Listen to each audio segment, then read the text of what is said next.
Littérature et engagement rural se sont rencontrés à l'Harmattan, Sénégal, où s'est tenue la cérémonie de dédicace du livre Lombiguino, La paysanne de Mariama Sow, un ouvrage qui met en lumière le parcours et la résilience des femmes rurales, véritablement piliers du développement agricole. Dans la salle, Amady Ali Dian, réunissant des passionnés de littérature, des acteurs du monde agricole et des invités venus découvrir l'ouvrage, Mariama Sow a partagé les motivations qui l'ont poussée à écrire ce livre. Son récit, préfacé par Alioune Sall, directeur exécutif de l'Institut du futur africain, retrace le parcours d'une vie d'une paysanne et met en avant la réalité quotidienne des femmes travaillant la terre. Mariama Sow a pris la parole pour expliquer l'importance de ce témoignage, un hommage aux femmes rurales, souvent invisibilisées malgré leur rôle essentiel dans la production alimentaire et la préservation du savoir-faire agricole.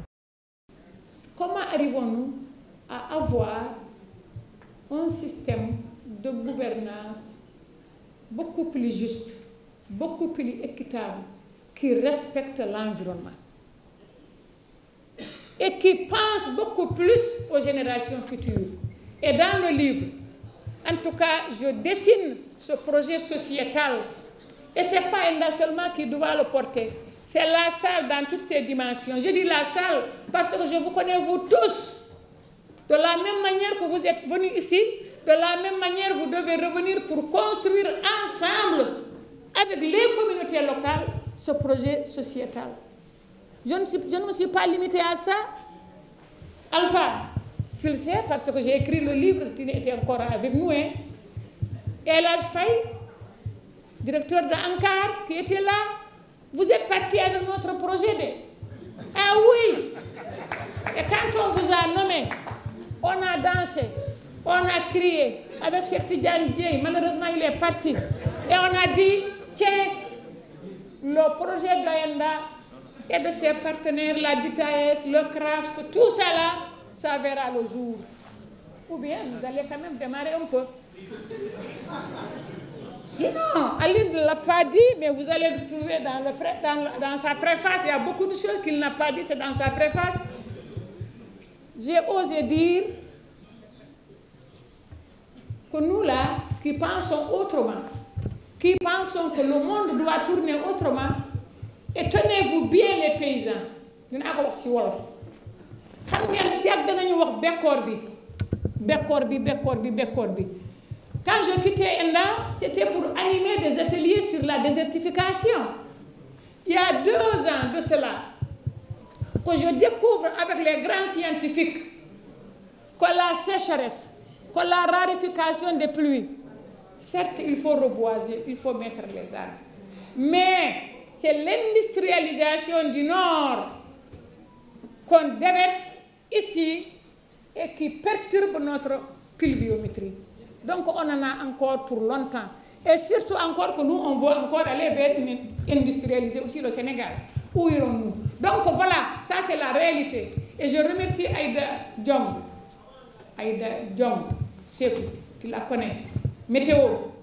C'est elle qui a dit ça dans une salle pleine de chercheurs. Elle a dénoncé ça et personne n'a revendiqué. Et depuis lors, je n'arrête d'interroger vous les décideurs là pour aller réclamer les compensations. Mais les compensations là, aux grandes institutions, c'est pour qui? Mettez ça dans l'agriculture paysanne africaine, l'agriculture paysanne sénégalaise, pour que l'agriculture soit une agriculture durable, qui fixe les jeunes et qui crée des richesses. Et à chaque fois, on dit oui, il faut. Mais n'oublions pas, c'est cette jeunesse. On n'a pas suffisamment de terre pour les jeunes, pour les femmes. Donnez-nous les moyens. Identifier des moyens qui sécurisent. Il ne s'agit pas de nous offrir des titres. Hein? Et en même temps, ne pas donner des sous qui permettent de mettre les programmes en place. Ils ont les titres. Les multinationales ne sont pas pressées. Tu produis une fois, tu ne vends pas. Ça ne marche pas, ça pourrit. Ou tu n'as pas envie. Et ils vendent les terres. C'est ça que je voulais quand même dire. Le ministre de l'Agriculture était également présent pour souligner la nécessité de soutenir et valoriser les initiatives paysannes. Il rappelle l'engagement du gouvernement à accompagner les agricultrices et à renforcer les politiques en faveur d'une agriculture plus durable et inclusive. Mesdames et messieurs les distingués invités, organisations de producteurs, chers amis du monde littéraire et agricole, je ne saurais commencer mon discours sans aussi remercier tous les ministres ici présents. Je vois mon collègue de l'hydraulique. Et pour vous dire que c'est un immense plaisir et une très grande fierté que je prends la parole aujourd'hui à l'occasion de cette cérémonie de dédicace d'un ouvrage qui, sans nul doute, marquera les esprits et enrichira notre réflexion de l'agriculture, de l'élevage, au sens vital du terme, dans une logique de développement durable et respectant tous les principes de l'économie circulaire. Le livre que nous célébrons aujourd'hui, Lumbi Guindo, la paysanne, de notre compatriote, de notre maman Mariam Sow, n'est pas seulement un ouvrage de pages et de mots. C'est un témoignage, une analyse et une vision. Il met en lumière les défis, mais présente aussi les opportunités, les perspectives de notre agriculture, un pilier fondamental de notre économie, mais aussi la souveraineté alimentaire. J'aurais même dit, pour rephraser les termes de notre compatriote, la sécurité alimentaire souveraine. Pour entrer dans le vif du sujet, je dirais, j'affirme sans embâche que cette production intellectuelle est venue à son heure. J'ai entendu votre plaidoirie pour les jeunes. Vous avez insinué votre plaidoirie pour les femmes. Et vous me permettez aussi de répondre à une de nos mamans qui m'a interpellé sur les 20% des intrants qui doivent arriver aux femmes. Madame, si vous me permettez, l'année dernière, certes, j'avais sorti un circulaire, mais cette année-ci, pour répondre plus exactement à votre demande, je vais faire de telle sorte que ce sont des femmes qui vont distribuer les semences des femmes. Et là, je ne crois pas qu'on va, nous les hommes, on va vous taxer que c'est nous qui avons pris les semences des femmes.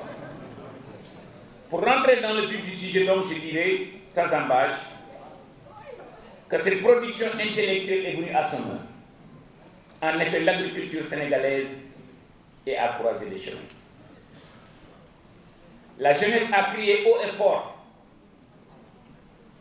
qu'ils veulent des emplois décents, qu'ils veulent vivre au Sénégal, ils veulent co-construire le développement du Sénégal. Les femmes aussi ont fait la même chose. Mesdames et messieurs, comme vous le savez, notre agriculture fait face à 3 grands défis interconnectés d'ici 2050. Assurer une alimentation suffisante, saine, diversifiée, nutritive et accessible à tous les membres d'une population qui doublera d'ici 30 ans. Adapter l'agriculture au changement climatique et contribuer à mitiger pour ne pas mettre en danger les capacités productives et la sécurité alimentaire de notre pays est plus qu'une nécessité, mais est devenu un devoir. Pour faire face à ces défis, l'agenda national de transformation Vision 2050, le nouveau référentiel que son Excellence le Président de la République et le Président Ousmane Sonko ont déployé pour le développement économique et social de notre pays, place le secteur de l'agriculture. La cérémonie s'est clôturée par une séance de dédicace où Mariam Sow a échangé avec les lecteurs venus découvrir Lumbi Guindo, la paysanne, un ouvrage qui s'annonce comme un témoignage précieux sur la place des femmes dans le développement rural et une invitation à mieux comprendre leur quotidien.